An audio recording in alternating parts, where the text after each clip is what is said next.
My fiancée disappeared before the wedding, leaving me a joke on my own. Months later I saw her again. She was touching her pregnant belly. "Relax," she said. "You're the father." "You wanted the vasectomy," I reminded her. "My parents needed a boy to carry on the family name." I tossed the wedding ring down the drain and walked away. Cindy was sure I'd come crawling back to her eventually. That changed when an heiress was spotted visiting the OB/GYN with an average Joe. The heiress proudly announced, "Yes, we're having a baby." Cindy went crazy, causing a scene at the maternity center. She got the ring she fished out from the drain and begged me to marry her. When I arrived at the hotel suite, Cindy was cozied up to Vincent, looking so cute and small. One hand on her belly, the other held tight by her mom. Her face showed a mix of shyness and pride. Cindy saw me and her eyes narrowed for a moment. Then she acted like nothing happened. Vincent and Cindy's parents saw me too. Vincent hugged Cindy tighter as if showing off. "Richard, come in and sit." Cindy's mom broke the silence, acting like nothing was up. I smirked, walked in and stared at Cindy's small bump. "Wow, is this a dress rehearsal for future happy family dinners?" My fiancée, the woman I chased all my youth, vanished for months. Now she's pregnant with some dude's kid, inviting me for dinner with her parents present. Exciting stuff. Cindy frowned at my words, like I said something ridiculous, as if I was the one at fault. Her mom wasn't fazed though. "Richard," she said, "since you know, I won't hide it. In our family, heirs are a big deal. I know you and Cindy are engaged," she paused, "but if you can't have a son, well, I can't really let you in the family." Cindy sat silently, agreeing with her mom.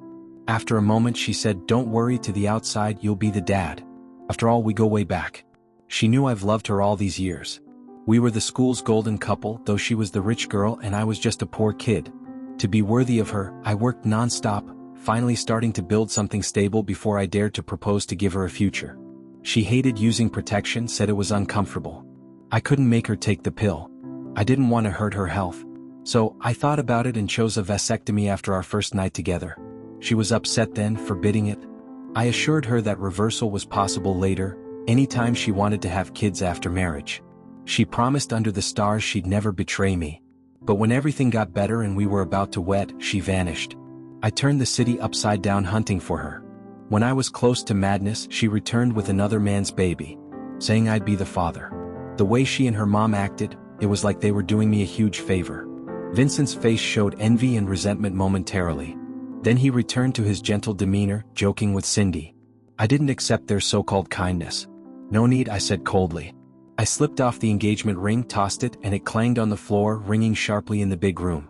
Cindy looked at me in disbelief. "Richard, are you crazy? That's my mom's ring for you." Her mom's composed face finally cracked. She set down her teacup, annoyed.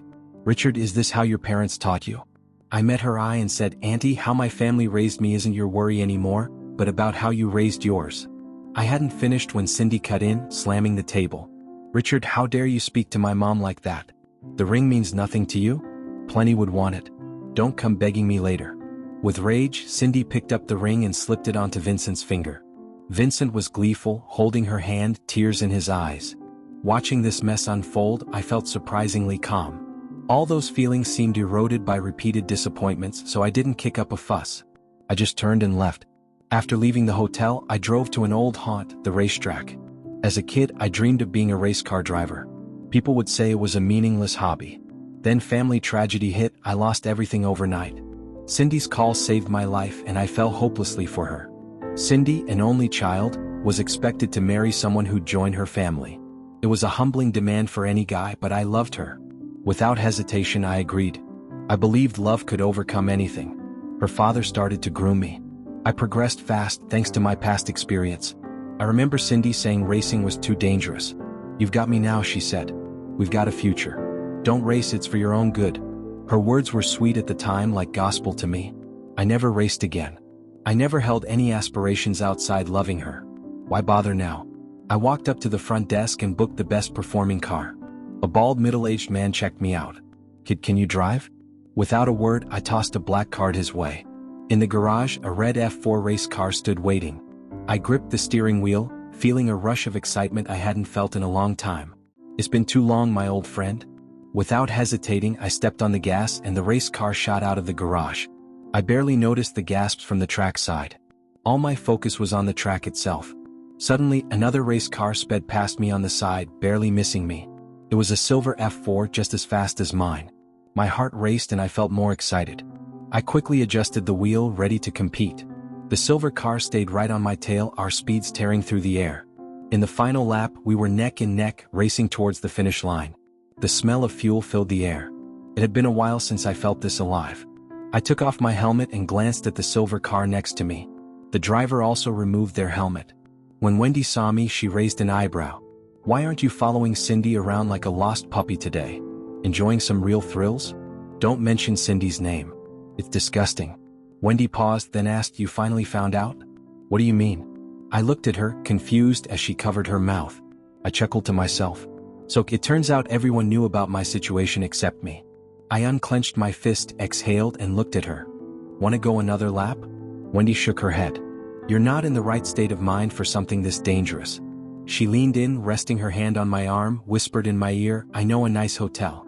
Want to take a different ride?" Even if I were clueless, I understood. Wendy smiled slyly, her tongue grazing my ear, sending shivers down my spine. "Afraid Cindy will find out?" Wendy was notoriously unapproachable. All the wannabe playboys in our circle learned that the hard way. There were even rumors about her preferences. Hearing her suggest this, I was taken aback. But she was determined. Sensing my hesitation, she pushed me into the car, secured my seatbelt, and with a roar of the engine, we were off to the hotel. On the way, Wendy drove even faster than on the track. At the hotel, as soon as we were in, she pinned me against the wall and started undoing my clothes. "Aren't we moving fast?" I murmured hoarsely. Seeing my hesitation, her eyes darkened. "Richard, shall we?" She laughed softly with a hint of mischief as she leaned in, her warm breath tickling my ear. "I'll take that as a yes." Her presence enveloped me as she kissed me. And just like that, I deepened the kiss. We tumbled onto the soft bed with our senses blurring, but I could still feel her heavy breaths and pounding heartbeat.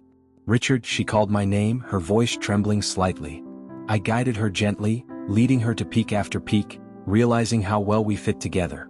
We spent the whole night like a boat adrift at sea, sometimes gentle, sometimes stormy. We clung to each other like lifelines. In the morning, I awoke to find Wendy asleep in my arms. For a moment, I was disoriented. Then my phone rang. It was Cindy. "Don't forget today's auction. Get ready and come over." Cindy's voice was casual, as if yesterday's drama never happened. Funny she'd call now. Guess her fling wasn't suitable for public events? And she wants me by her side? I scoffed. "Cindy, have you forgotten I ended our engagement yesterday? We're done." But Cindy seemed unfazed about our breakup. "What's wrong with your voice? Were you drinking last night?" she questioned. And then, almost screaming, "Who are you with?" I hung up, amused, not bothering to answer. The other woman beside me, however, looked upset. She seemed to think I was rebounding with her out of spite for Cindy. "Why waste your time on that drama queen, Cindy? I'm really overthinking it."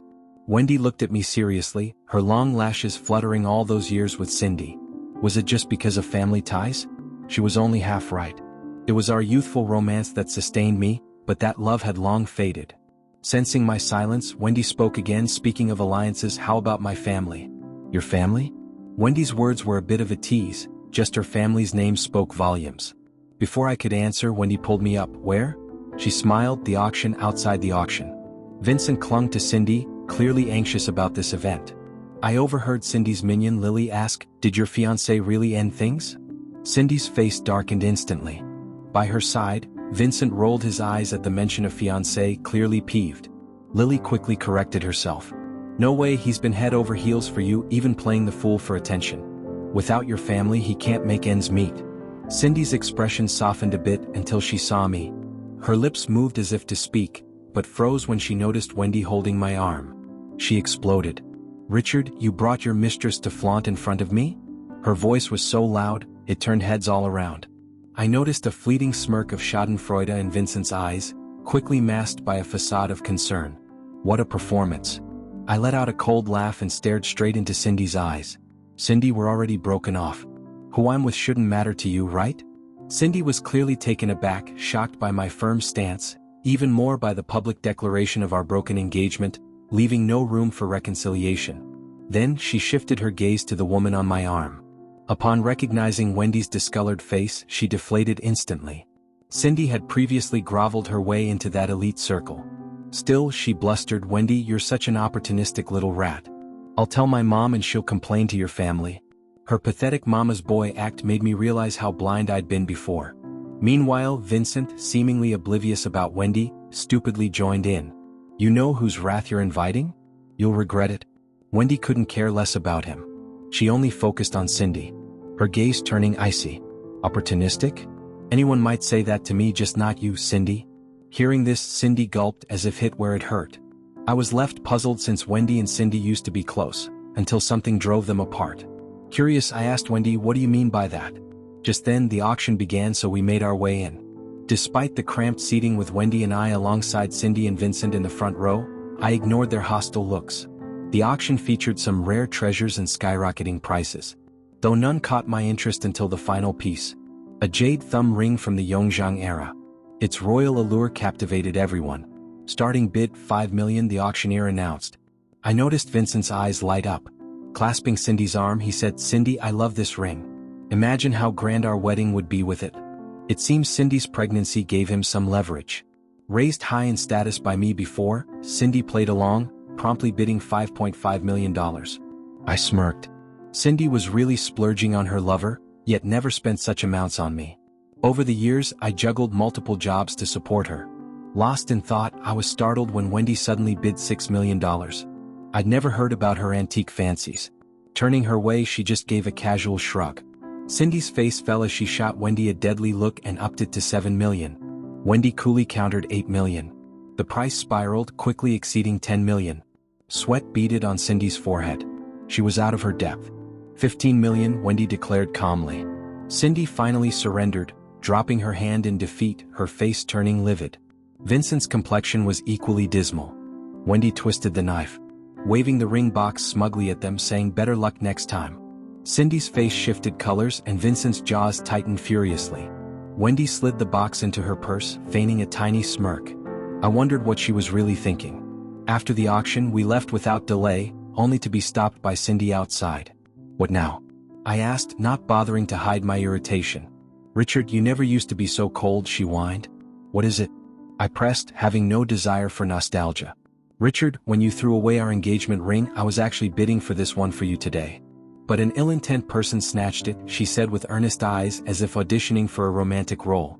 Vincent heard and looked even sourer, as if he'd swallowed a fly, wanting to confront me but holding back because of Cindy. Cindy, consistent in your narratives, haven't you? Wendy interjected, her tone warning.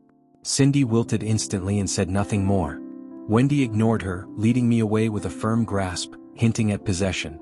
Surprisingly, she drove us straight to the airport. Where are we going? I asked. To chase every dream, she replied. We ended up in England where there were advanced racing facilities. Wendy continued accompanying me for training. Just as I was about to speed a curve, an out-of-control car veered towards me from the side. My heart skipped a beat, reflexes too late. Richard. Wendy's voice exploded nearby. She accelerated unbelievably fast, maneuvering her car to shield me from the errant vehicle. In an instant, metal clashed, sending sparks flying. The impact sent my car skidding into a barrier. In all the chaos, my car finally steadied, and it was my rapid breathing that made me realize I was still alive. I quickly unfastened my seatbelt and staggered over to Wendy's car. The front of her car was badly crushed, and Wendy was slumped against her seat, looking pale with blood trickling down her forehead. Seeing her like that, tears welled up in my eyes uncontrollably.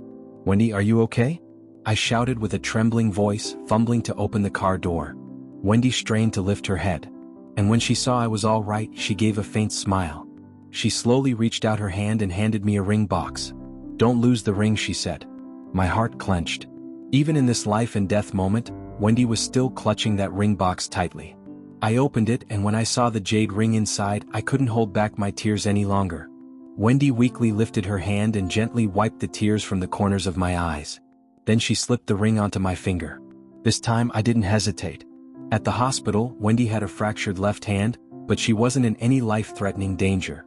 I just had a few scratches. But Wendy still insisted that I get a full checkup. While waiting for the results, I got a call from Cindy. Hello. She started off with a condescending tone. I know you're just with Wendy despite me, but I don't care. By the way, where have you been lately? Why haven't I seen you around? I was speechless. First, don't call me hello. Second, where I go is none of your business. Cindy, there's nothing between us anymore. Please stop bothering me. Cindy, though, sounded amused as if I was jealous. Oh, come on, are you upset because I introduced someone to my parents? Seriously, you're just overreacting. You've met my folks plenty of times. Why would you throw a fit over something trivial? If you want to meet my parents so much, how about when you come back we throw a welcome party for you as a family? How does that sound? I laughed in anger. Cindy, if you're sick, get help. Honestly, even a gold miner couldn't dig up pure craziness like yours. Cindy was finally starting to see I wasn't gonna put up with her anymore. She snapped, Richard, really? I'm giving you an out and you still act like this. Fine, I'm the crazy one here. But I'm telling you, this is your last chance. Miss it and you'll never set foot in my house again. And no amount of begging will change that. Better not regret it. Aha, your house's door?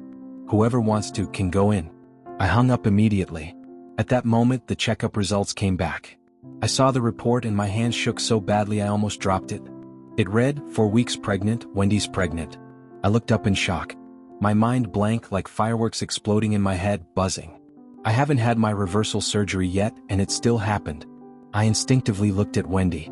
She was more excited than I was, her eyes filled with joy and disbelief. Ignoring her broken arm, she ran into my arms, twirling around like a kid. Her excitement rubbed off on me and I couldn't help but smile and lift her up. In the days that followed, we cleared as much work as we could and stayed by each other's side 24/7. Even though we were in the UK with her family's influence, we still got spotted by the paparazzi. It blew up on social media. Soon after the news broke, Cindy started calling me non-stop, almost like she was crazy. Her tone was no longer arrogant. Richard, where are you? I miss you. Can I come see you? God. I was so angry I felt the baby kick against my ear as it rested against Wendy's belly. I had no patience left to deal with her nonsense, so I hung up and blocked her. But she was like a pest. She kept calling with different numbers. I had to turn off my phone. Finally, peace and quiet. Not long after, Cindy announced she had a son. Her friends commented on her post. Cindy, did you change partners? Though you've always been wild and secret, the only one you've openly admitted to was Richard, right? Cindy, as a sister, let me advise you, keep those kinds of guys just for fun. Don't bring them into the limelight. It's not classy. Sis, are you and your husband really done? If there's a chance, just swallow your pride and win him back. Men are usually soft-hearted deep down. A little coaxing and they'll be right back with you. Cindy couldn't be bothered to hide it anymore and replied to the last comment, win him back? Do you think I'm short of a boyfriend? Meanwhile, her parents couldn't stop boasting about finally having a grandson. Seeing them, I just felt like I'd been blind before. But honestly, I couldn't care less about their foolish drama. Just watched it for entertainment. A few months later, our daughter Cindy was born. She was so delicate and beautiful, like a mini-me. Wendy's eyes were teary as she held her baby girl gently, not wanting to let go. Then, with my approval, she announced on social media, yes, we have a child. She posted a photo of us together, the jade ring prominently on my hand. Turns out, with all the rumors flying before, she hadn't responded because she was waiting for me. Wendy's post lit up with comments. Truth or dare? Wow, after all these years, the rich heiress finally found love, and it's a big announcement right off the bat. I knew Richard was the dad. When I saw the paparazzi photos, I thought it looked like him. Congratulations. Turning a secret crush into reality after all these years. Wow, skipping all the steps straight to having a baby? Wendy simply replied, thank you all for your good wishes. Meanwhile, at the bar, it was a wild scene. Cindy sat in silence, downing drink after drink. Cindy and Wendy announced it with Cindy's brother-in-law, Lily. The tag-along spoke cautiously, watching Cindy's expression. Cindy snapped her head up, her eyes dark and her face looking furious. It's okay, sis, you didn't like him anyway. Noticing Cindy's face, Lily tried to backtrack. If you don't want to die, shut your mouth. Cindy kicked over the table in front of her, sending glass and drinks flying everywhere. Lily shrank back in fear, not daring to say another word, and quietly started to clean up the mess. Cindy, I know you spread the rumor about having a son with Vincent to get at your brother-in-law. Lily spoke softly, but has he contacted you in all this time? He's even got a kid with someone else. Hearing that, Cindy smashed her glass on the floor with a bang and held her head in pain. Just then Carrie, who never got along with Cindy, decided to push her buttons further. I heard you were fooling around and had an illegitimate child. So your fiancé ran off with someone else. Cindy jumped up, anger fueling her every move, and charged at Carrie, swinging her fists. Carrie sidestepped easily, dodging Cindy's attack, then punched her right in the face, sending Cindy to the ground. But you started it, Carrie mocked. After that, Cindy endured a flurry of punches on her face. The bar's patrons watched, but no one dared to intervene. Once cocky, Cindy now seemed like a broken-down dog. Leaving the bar, Cindy lost it completely. She staggered her way to the maternity center. The alcohol dulled her senses, but also made her finally confront her feelings. She barged into the center's entrance, stopped by the security. "I'm Richard's fiancée. Let me in," she shouted. The security looked at her like she was crazy.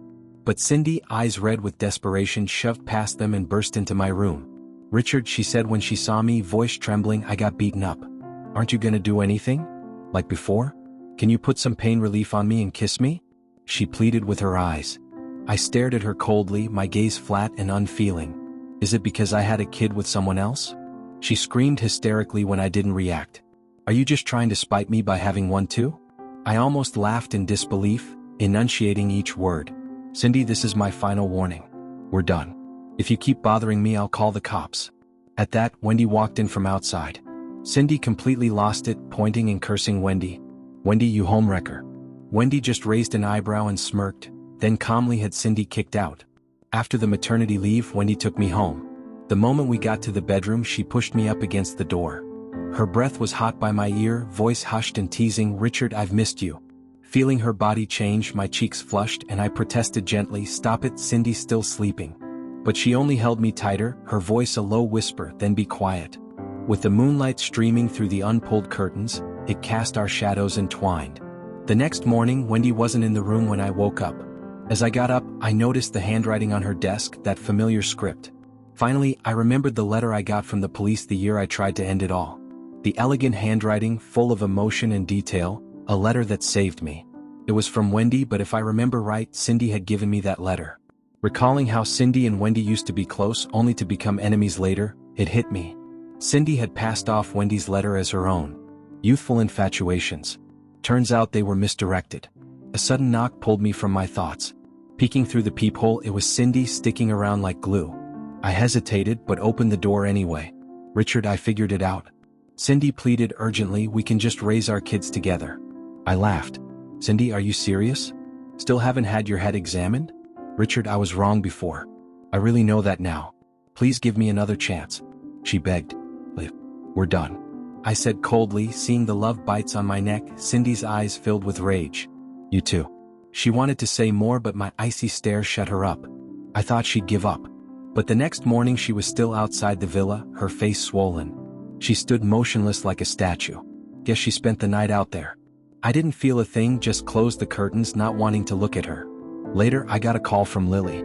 "Hey brother-in-law, how's it going?" Her voice was awkward. "What's up? And stop calling me brother-in-law," I replied, not wanting any ties with Cindy's posse. "Well, Cindy said Vincent messed up things between you two. He's gone now," Lily said, raising her voice as if I couldn't hear. I chuckled lightly, as if Vincent was her only squeeze. Was she trying to guilt-trip me with love talk? "Do you have anything else to say? If not, I'm hanging up," I said coldly, clearly uninterested in whatever was going on with Cindy. "Cindy got detained." Lily's voice suddenly became quieter. "Oh, that's interesting. She tried to break up with Vincent, claiming the kid wasn't his. Vincent refused to leave and demanded a share of the property." Lily paused like she was choosing her words carefully, then Cindy took him for a paternity test. And turns out the kid really isn't his. Vincent got furious and fought with Cindy. "Remember when you got Cindy into Taekwondo? Vincent almost got beaten to death and had to call the cops. That's how Cindy ended up getting taken away. Back in the day, there were some shady characters lurking around school. I was worried about Cindy's safety, so I got her into Taekwondo for a year. Never thought she'd use those skills on her own lover. Life has a weird sense of humor. So whose kid is it?"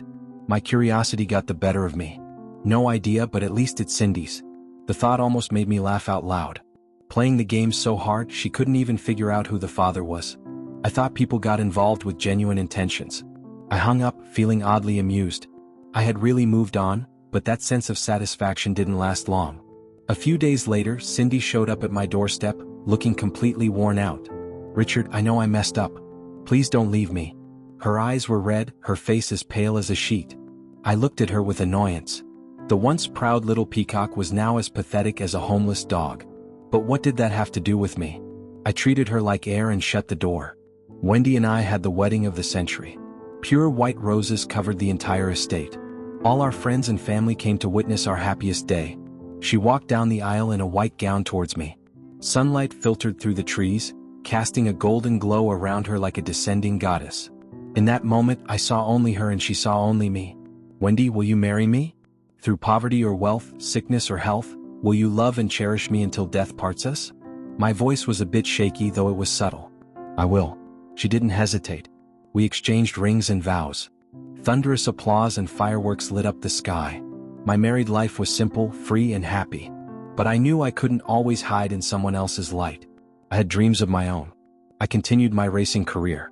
Wendy supported me unconditionally, both financially and emotionally. I began training intensely, day in and day out.